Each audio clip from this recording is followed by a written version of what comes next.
আমার বাবা গ্রামে মণ্ডলদের বাড়িতে কাজ করত। আমরা অনেক গরিব ছিলাম। একদিন মণ্ডলের লোকেরা আমাদেরকে এসে তুলে নিয়ে গেল। তারপর জানতে পারলাম যে বাবা ওদের টাকা নিয়ে পালিয়ে গেছে, আর যতক্ষণ না সেই টাকা শোধ হচ্ছে আমাকে ওদের বাড়িতে কাজ করতে হবে। মা ওখানে কাজ পেয়ে খুব খুশি হয়েছিল। মা রোজ রাতে কোথায় চলে যেত? মাকে জিজ্ঞেস করলে মা বলতো যে আমি মণ্ডলের স্ত্রীর পার্টিতে যাচ্ছি। একদিন রাতে আমি মায়ের পিছন পিছন যাই, আর একটা নোংরা ঘরে গিয়ে ভেতরে ঢুকতেই আমার আত্মা কেঁপে ওঠে, কারণ আমার মা তো ওখানে। তো বন্ধুরা, ভিডিওটি শুরু করার আগে আপনি যদি আমার এই ছোট্ট চ্যানেলটি নতুন দর্শক হয়ে থাকেন তাহলে চ্যানেলটি সাবস্ক্রাইব করে আমাদের সাথে থাকবেন। তো চলুন গল্পটি শুরু করা যাক। আমার নাম নীলিমা। আমার মা খুব সুন্দর দেখতে ছিল, কিন্তু মা বলতো যে ভগবান যেন কাউকে এমন সুন্দর রূপ না দেন। এই পৃথিবীটা অনেক নিষ্ঠুর, এখানে সুন্দরী মেয়েদের বিপদ অনেক বেশি। মায়ের এসব কথা আমি কিছুই বুঝতে পারতাম না। মাঝে মাঝে মনে হতো মায়ের এসব কথা বলার কারণ আমার বাবা, যে সবসময় আমার মাকে সন্দেহ করত। বাবা দেখতে ভালো ছিল না। বাবার গায়ের রং কুচকুচে কালো ছিল। বাবা প্রায় আমাকে বলতো, আমাকে এত খারাপ দেখতে আর তোমাকে সুন্দর পরীর মতো দেখতে।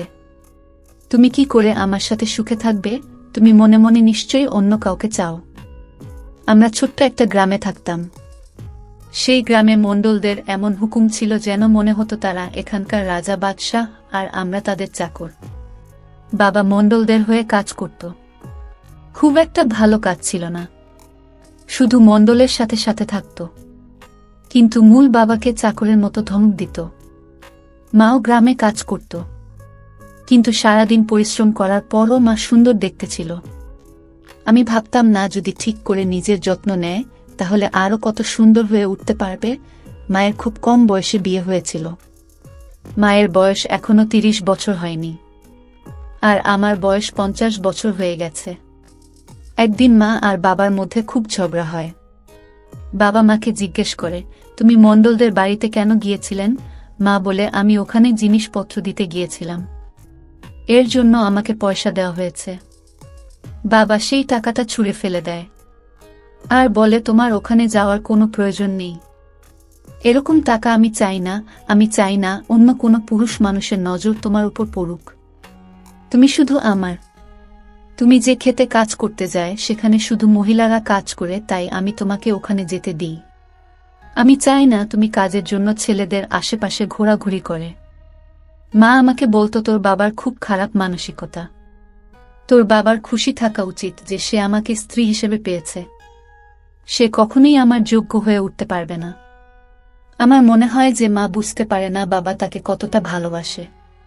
বাবা মাকে খুব ভালোবাসত, তাই বাবা সবসময় চেষ্টা করত মাকে খারাপ ছেলেদের থেকে বাঁচিয়ে রাখতে।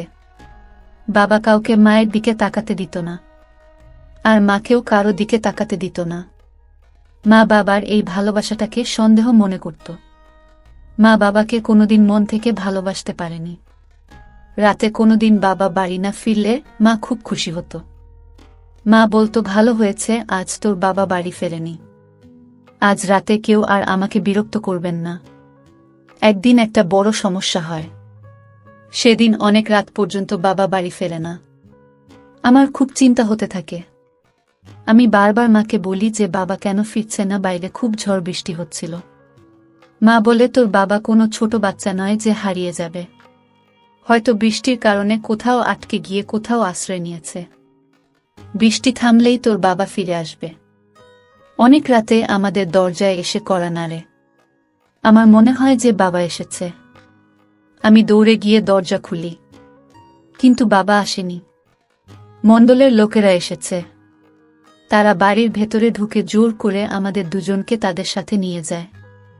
মা খুব চেঁচামেচি করে।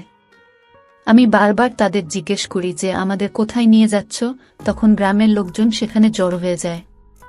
কিন্তু কারো এত সাহস ছিল না যে মণ্ডলের লোকেদেরকে আটকাবে।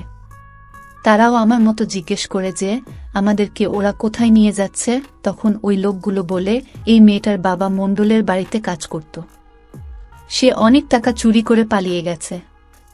এখন যতদিন না আমরা ওর বাবাকে খুঁজে পাচ্ছি, আর আমাদের টাকা ফেরত পাচ্ছি, ততদিন ওরা আমাদের বাড়িতে কাজ করবে। মণ্ডলের অনেক টাকা চুরি হয়ে গেছে, তাই উনি এদেরকে দিয়ে খাটিয়ে সেই টাকা তুলতে চান। যখন সে টাকার ক্ষতিপূরণ হয়ে যাবে তখন আমরা ওদেরকে ফেরত দিয়ে যাব। তারা আমাদেরকে মণ্ডলদের বাংলোয় নিয়ে যায়। সেখানে গিয়ে একটা ছোট্ট ঘরে আমাদের থাকতে দেয়, আর বলে এখন থেকে এটাই আমাদের থাকার জায়গা, আর আজ থেকে আমাকে ওদের বাড়িতে কাজ করতে হবে। আমরা গরিব ছিলাম ঠিকই, কিন্তু কখনো ভাবিনি যে কারো বাড়িতে চাকরের কাজ করব। মূল্য সেখানে এসে মাকে আর আমাকে দেখে আর বলে, তাহলে এরাই হচ্ছে ওই ডাকাতের পরিবার। আমি খুব কাঁদতে থাকি, আমাদেরকে ওরা এভাবে অপমান করছে। আমার মা কাঁদতে কাঁদতে বলে, দেখো তোর বাবা আমাদের কত বড় সমস্যায় ফেলে দিয়েছে। সে টাকা চুরি করে কোথায় গেল কে জানে। যদি টাকা চুরি করে পালাতে হতো তাহলে আমাদের কেউ সঙ্গে করে নিয়ে যেতে পারত, আমরা অন্তত এদের হাত থেকে বেঁচে যেতাম। কিন্তু তা না করে উনি নিজেই পালিয়ে গেলেন। তোর বাবা এতটা স্বার্থপর আমার জানা ছিল না। আমি মাকে বলি, এখন আমরা কি করব? মা বলে, কি আর করব, এরা খুব ভয়ঙ্কর লোক। আমরা যদি এখান থেকে পালিয়ে যাই তাহলে ওরা লোক দিয়ে ঠিক আমাদের খুঁজে বের করবে, আর তারপর আমাদেরকে মেরেও ফেলতে পারে। তাই এরা যা বলছে তা মেনে চলাই ভালো। তোর বাবার পাপের প্রায়শ্চিত্ত তো আমাদেরকে করতেই হবে। এখন আমাদের এদের বাড়িতে কাজ করতে হবে। পরের দিন সকালে আমি আর আমার মা বাংলোয় যায়। আমরা বাড়ির ভেতরে ঢুকছিলাম, তখন একটা মোটা মহিলা আমাদেরকে থামিয়ে দেয়। মনে হয় সেই বাড়ির ইনচার্জ। এখানে সব কাজের লোকেদেরকে দিয়ে সে কাজ করায়। এই মহিলা মাকে বলে, তোমার কাজ বাড়ির ভিতরে, তুমি রান্নাঘরে কাজ করবে, বাড়ির সবার জন্য খাবার বানাবে। শুনেছি তুমি খুব ভালো রান্না করতে পারো। আর আমাকে বলে, তোমার কাজ বাড়ির বাইরে, তুমি ড্রয়িং রুম পরিষ্কার করবে আর আশেপাশে যে সব বাগান আছে সেখানে কাজ করবে। তখন মা বলে, দয়া করে ওকে কোনো সহজ কাজ দেবেন, বেশি কঠিন কাজও করতে পারবে না।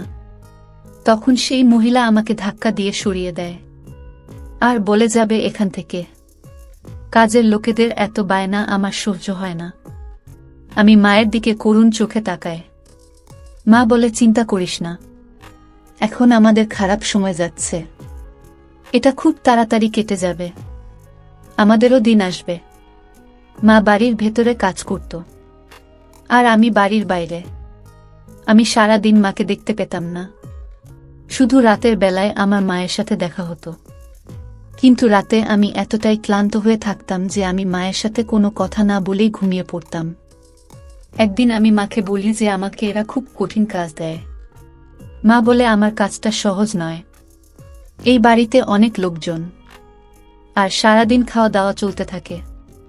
সারাদিন আমাকে উনুনের সামনে বসে রান্না করতে হয়, আমার খুব কষ্ট হয়। মাকে রান্নাঘরে কাজ করতে হতো আর আমাকে বাইরে রোদে কাজ করতে হতো। আমার বাবার কথা খুব মনে পড়তো আর বাবার উপর রাগও হতো। বাবা কি করে আমাদেরকে ফেলে রেখে দিয়ে চলে গেল, টাকা নিয়ে পালিয়ে যাওয়ার আগে একবারও ভাবল না যে তার ফ্যামিলির কি হবে। বাবা তো খুব ভালো মানুষ ছিল, সবসময় তার স্ত্রী আর মেয়েকে আগলে রাখত। আর আজ তারা হাজারটা পুরুষ মানুষের সামনে চাকরানির কাজ করছে। আমরা খুব গরিব ছিলাম ঠিকই, কিন্তু কখনো ভাবিনি যে কারো বাড়িতে চাকরানি হয়ে কাজ করব। আমরা সম্মান নিয়ে বাঁচতাম, নিজের পরিশ্রমের টাকায় খেতাম, কারো দয়ায় বাঁচতাম না। মাকে দিয়ে ওরা খুব খাটাত, কিন্তু মাকে দেখে মনে হতো যে মা খুব সুখে আছে। হয়তো মায়ের কাজ আমার মতন অতটা কঠিন ছিল না। রান্নাঘরে এক জায়গায় দাঁড়িয়ে রান্না করতে হতো, আর আমাকে তো সারাদিন দৌড়ে বেড়াতে হতো। ভারী ভারী জিনিস তুলে এখান থেকে ওখানে নিয়ে যেতে হতো। কখনো ঝাড়ু লাগাতে হতো, কখনো আবার বাগানে রোদের মধ্যে দাঁড়িয়ে গাছে জল দিতে হতো। দিনে দিনে আমার গায়ের রং খুব কালো হয়ে যায়। আর হবে নাই বা কেন, সারাদিন রোদে ঘুরে বেড়াতে হয় যে। রোদে 1 ঘন্টা কাটালে মানুষের চামড়া কালো হয়ে যায়, আর আমি তো সারাদিন রোদে কাটাতাম। রাতে আমার খুব ঘুম পেত, কিন্তু মা বলতো যে তার ঘুম আসছে না। হয়তো মায়ের চিন্তায় ঘুম আসে না, না বলতো তুমি শুয়ে পড়ো, আমার ঘুম আসছে না। রোজ রাতে আমি ঘুমিয়ে পড়ার পর হয়তো মা এক কোণায় গিয়ে শুয়ে পড়ত। কিন্তু একদিন রাতে হঠাৎ আমার ঘুম ভেঙে যায়, আর আমি দেখি যে মা ঘরে নেই। এত রাতে মা কোথায় যেতে পারে? বাথরুম তো ঘরের ভেতরেও আছে। তাহলে মা বাহারে কি করতে গেছে? এমনিতেই বাংলোতে থাকতে আমার খুব ভয় করত। আশেপাশে কত পুরুষ মানুষ ছিল, কার মনে কি আছে বোঝা মুশকিল। আর আমার মা তো খুব সুন্দর দেখতে। বাইরে মায়ের কোনো বিপদ হলো না তো আমার চিন্তা হতে থাকে, আর আমি বসে বসে মায়ের জন্য অপেক্ষা করতে থাকি। কিন্তু মা ফেরত আসে না। অপেক্ষা করতে করতে কখন ও আমার চোখ লেগে যায় আমি নিজেও জানি না। তারপর যখন আমার ঘুম ভাঙে তখন আমি দেখি মা কাজে বেরোনোর জন্য তৈরি হচ্ছে। আমি মাকে জিজ্ঞেস করি, তুমি সারা রাত কোথায় ছিলে? মা বলে, বড় বিবি আমাকে ডেকেছিল তার পা টিপে দেওয়ার জন্য। মণ্ডলের স্ত্রী, উনি খুব খারাপ মহিলা, সারা রাত আমাকে দিয়ে পা টিপে নিত। এই কথা শুনে আমার চোখে জল চলে আসে। মা জিজ্ঞেস করে, তুই কাঁদছিস কেন? আমি বলি, এরা আমাদের সাথে যা ইচ্ছে তাই করছে, সারাদিন গাধার মতন খাটাচ্ছে, আর রাতে মণ্ডলের স্ত্রী আমাদেরকে দিয়ে তার পাশে পাচ্ছে। এসব আর কতদিন চলবে? বাবা কোথায় চলে গেল? মা, আমাদের বাবাকে খুঁজে বের করতেই হবে। তুমি তো সারাদিন বাড়ির ভিতরে কাজ করো, কিন্তু আমি বাড়ির বাইরে থাকি। আমি বাবাকে খুঁজে বের করার চেষ্টা করব। মা বলে, তুই তোর বাবাকে কোথায় খুঁজবি? তোর বাবার কাছে তো কোনো ফোন নেই, আর আমাদের কাছে ফোন নেই। তাহলে তার সাথে কি করে যোগাযোগ করবি? আমি বলি, বাবার তো গ্রামের দোকানদারের নাম্বার মুখস্থ ছিল, আমারও ওনার নাম্বারটা মুখস্থ আছে। বাবা ওনাকে ফোন করতে পারে, আমি ওনার সাথে গিয়ে কথা বলবো। অন্তত এইটুকু তো বলতে পারি যে বাবার ফোন এলে আমাদের খবর দিতে। মা বলে, কোনো লাভ হবে না। আজকাল কেউ কাউকে খবর দেয় না, কেউ কারো খবর রাখে না। সবাই ব্যস্ত মানুষ, যেমন চলছে চলতে দেয়। এখানে আমরা ভালোই আছি, ভালো ভালো খাবারও জুটে যায়, আর কাজ তো করতেই হবে। কাজ না করলে এই পৃথিবীতে কিছুই পাওয়া যায় না। আমি ভাবি না কি করে এমন একটা কথা বলতে পারল। মা কি দেখতে পাচ্ছে না যে আমার অবস্থা দিনকে দিন খারাপ হয়ে যাচ্ছে? মা বলে, আচ্ছা আমার দেরি হয়ে যাচ্ছে, আমি বের হয়। এই বলে মা ঘর থেকে বেরিয়ে যায়। একদিন আমি দেখি মা লিপস্টিক আর কাজল লাগাচ্ছে। আমি মাকে জিজ্ঞেস করি, তুমি ওইগুলো কোথা থেকে পেলে? বাবা তো এখানে নেই, তাহলে তুমি কার জন্য এত স্বচ্ছ? মা বলে, তুই এ কেমন কথা বলছিস? আমি কারো জন্য সাজতে যাব কেন? মালকিন আমাকে বলেছেন যে একটু সেজেগুজে আসতে। আমি এত বড় বাড়ির রাঁধুনি, এখানে রোজ বাইরে থেকে লোক আসে। তারা জিজ্ঞেস করে যে কে খাবার বানিয়েছে। তারা মাঝে মধ্যে রাঁধুনিকে দেখতে চায়।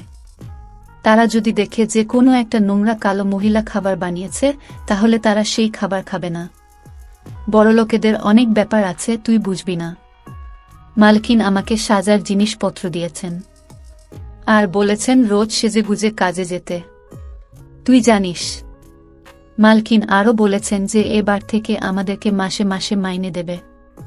তিনি বলেছেন, হতে পারে তোমার বর আমাদের টাকা চুরি করে পালিয়েছে, আর সেই কারণেই আমরা তোমাদের কাজে রেখেছি। কিন্তু তোমরা সারা দিন খুব পরিশ্রম করো, আর তাই এবার থেকে আমরা তোমাদের বাকি কাজের লোকদের মতোই মাসে মাসে মাইনে দেব। তুই ভাব, এবার থেকে আমাদের হাতে টাকা পাব, আমরা নিজেদের ইচ্ছে মতো জিনিস কিনতে পারব। আমাদের মাথার উপর একটা ছাদ থাকবে, একটা চাকরিও থাকবে, আর হাতে টাকাও থাকবে। এর থেকে বেশি আর কি দরকার আমাদের?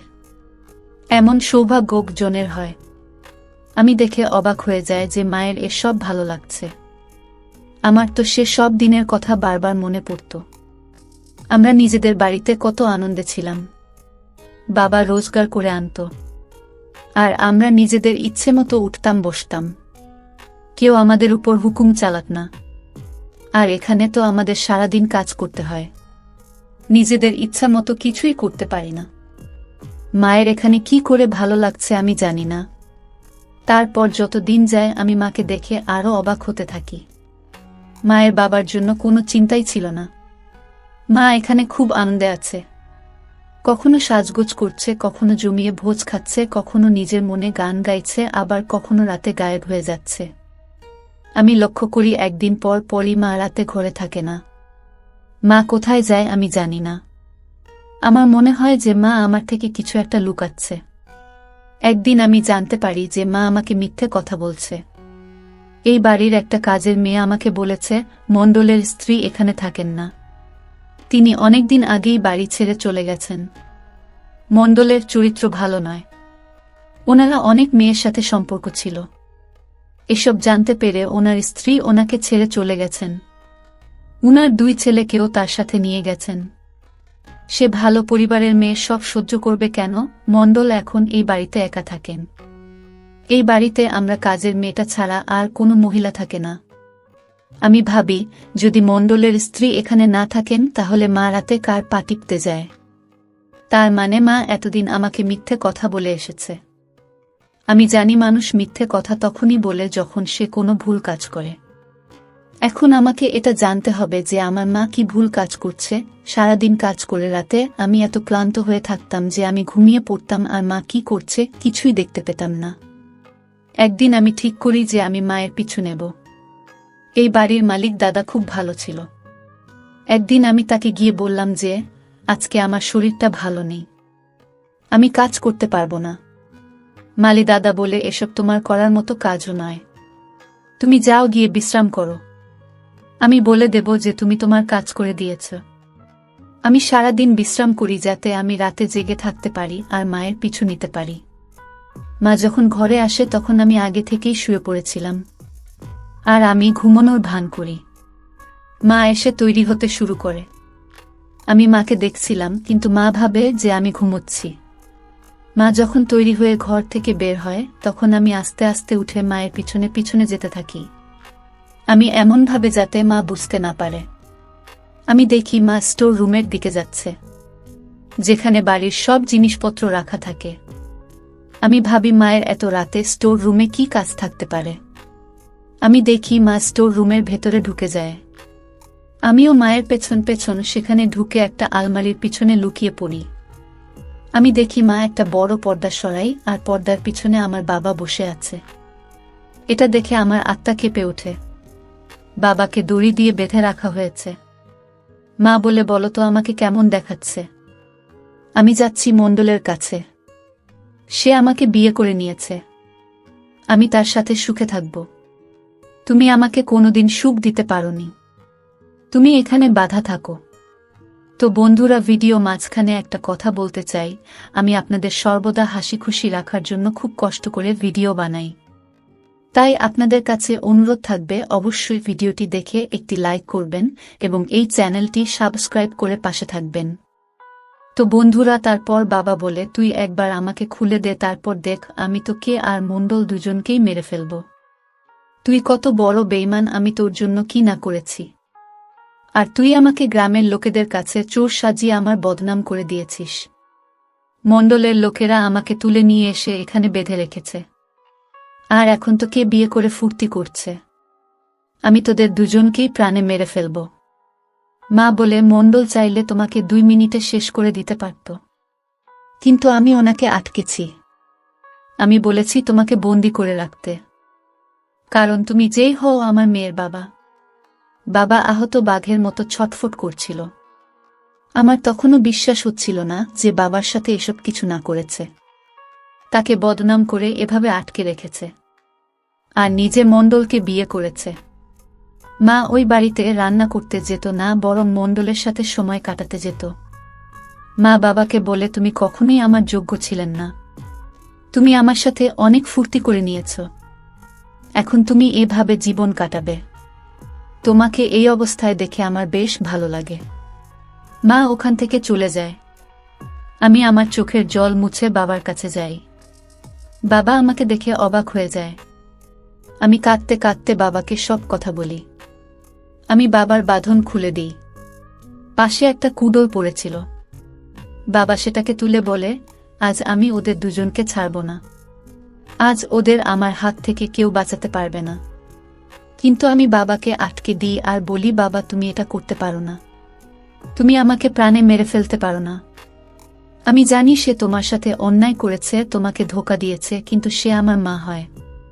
বাবা আমি তোমার সাথে আছি, কিন্তু আমি চাই না আমার বাবাকে কেউ খুশি বলুক।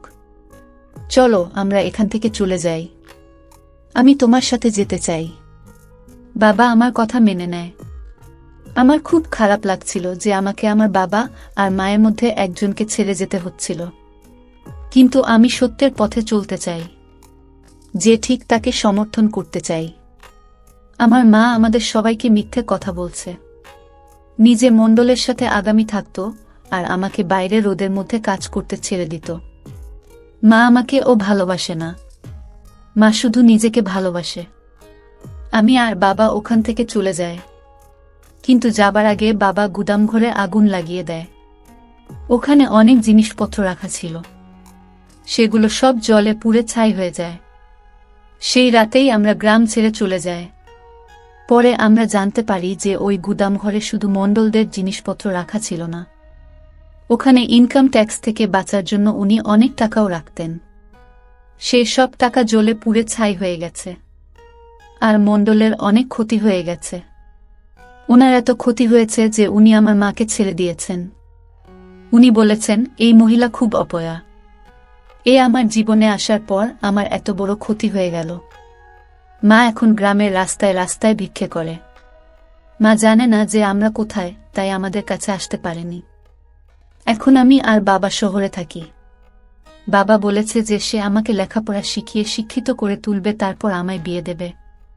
বাবা চাই আমি একজন শিক্ষিত আর বুদ্ধিমতী মেয়ে হয়ে উঠি, আর বাবার মুখ উজ্জ্বল করি। আমার মায়ের কথা খুব মনে পড়ে। মাঝে মাঝে ইচ্ছে করে মায়ের সাথে দেখা করতে। আমি বাবাকে বলি যে আমাকে ক্ষমা করে দিতে। সে আমাদের সাথে অন্যায় করেছে, কিন্তু সে আমার মা হয়। বাবা তার এক বন্ধুকে বলে মায়ের জন্য কিছু টাকা পাঠায়। বাবা বলে এর থেকে বেশি আমি কিছু করতে পারবো না। তোর 18 বছর বয়স হয়ে গেছে, তাই তুই এখন নিজের ইচ্ছেতে চলতে পারিস। তোর যদি মনে হয় তুই তোর মায়ের সাথে গিয়ে দেখা করতে পারিস। কিন্তু আমার মা যেটা করেছে সেটা খুবই অন্যায়। মা বাবাকে এত বড় ধোঁকা দিয়েছে, শুধু এই কারণে যে মা খুব সুন্দর দেখতে ছিল। মায়ের তার রূপ নিয়ে খুব অহংকার ছিল। টাকার জন্য মা বাবাকে ঢুকিয়েছে, এমন একজন মানুষের শাস্তি পাওয়াই উচিত। বন্ধুরা, আজকে এই পর্যন্তই। ভিডিওটি যদি আপনাদের ভালো লাগে তাহলে অবশ্যই একটি লাইক করবেন, আর কমেন্ট করে আপনাদের মতামত জানাতে পারেন। দেখা হচ্ছে নতুন ভিডিওতে। ভালো থাকবেন। ধন্যবাদ।